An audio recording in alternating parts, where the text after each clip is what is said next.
Today we're going to continue our verse-by-verse study through the book of Jude using Inductive Study Method. We are slowing down intentionally. Remember, observation, what does the text say? Interpretation, what does it mean? And application, what does it mean to us today? So let's open to Jude verse 2. May mercy and peace and love be multiplied to you. It's only one verse, very few words, but it's full. So what does the text say? This is a blessing. It begins with may. This isn't a command. It's not a statement of fact. It's a desire that Jude expressed. A prayer-like blessing, if you will. There are three key words: mercy, peace, and love. They're nouns and they're relational words and spiritual realities. So mercy comes first, then peace, then love. Now, why are they like that? And it's multiplied. It's not may you receive mercy or may you experience some, just a little bit, a few minutes of peace. May it be multiplied, increase, or overflowing. Now, this shows that they already possess it, because you can't multiply what you don't have. So let's look back at verse 1 real quick. The you, they're the called, beloved in God the Father, and kept for Jesus Christ. This blessing in verse 2 is spoken over who? The believers. So now what does this mean? What would this have meant to the people in Jude's time that originally read it? Jude is writing to these people, and they're about to come up against some false teachers and a bunch of corruption in the church. So before warning them, he blesses them. We start with mercy. Mercy means compassion. It's shown to people in need. It assumes someone's weakness or a failure. Jude knows these people are going to struggle. Mercy is not just for salvation, but it's for daily living. If you look at Hebrews 4:16, it reads, "Let us draw near so that we may receive mercy and find grace to help in time of need." So mercy is ongoing. It's continual. Before facing something head on, something wrong, something that's an error, we need mercy.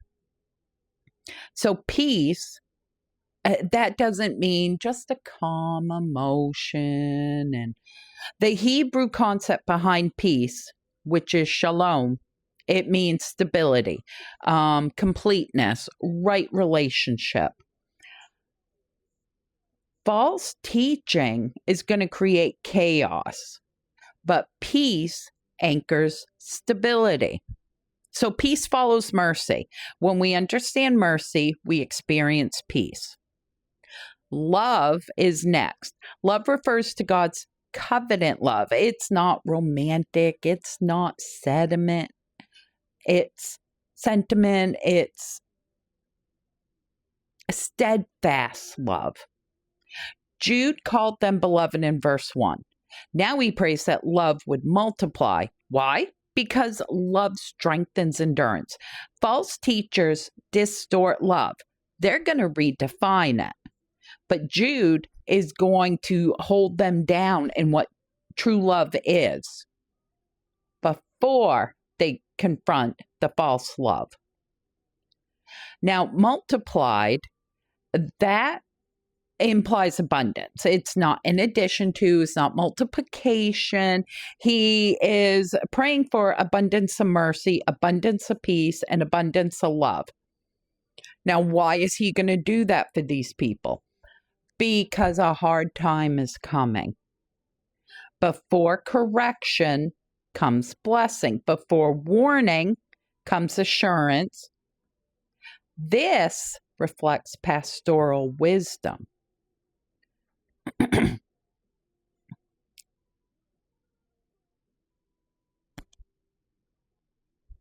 Something very interesting in these verses. So, in verse 1, the called is tied to the Holy Spirit, beloved in the Father and kept for Jesus Christ. So that shows the Trinity pattern. In verse 2, mercy, peace, love, these are, relational realities rooted in the triune God. Salvation is relational before it's corrective.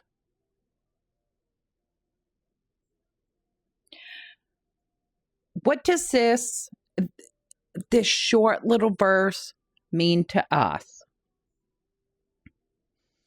So we often think that mercy was for the day we were saved, but Jude prays it would multiply.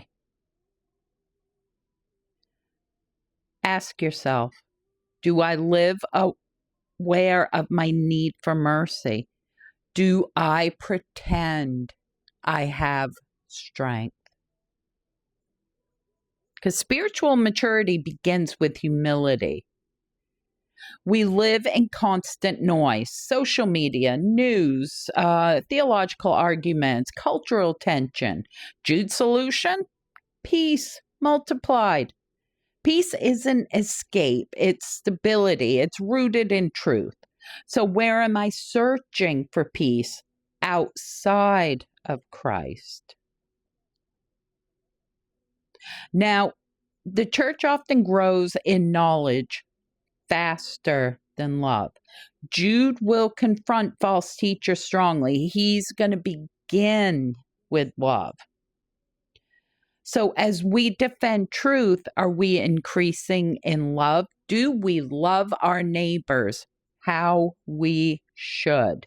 So truth without love becomes harsh, and love without truth becomes weak. This book shows strong truth. And many believers aim for maintenance just to get through. Jude prays for multiplication. God's design is not barely surviving faith. It's growing faith. Am I asking God to multiply spiritual fruit? Or am I settling? Am I stagnant? Do I just want to push through daily, or do I want more?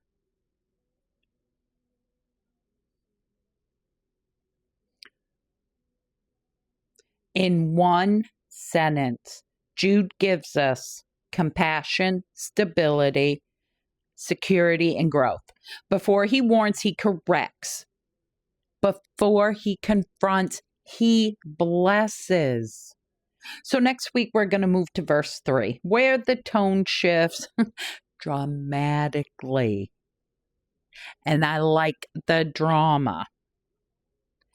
But during this week, remember, the fight for truth must be rooted in mercy, peace, and love. This is the balance Jude gives us.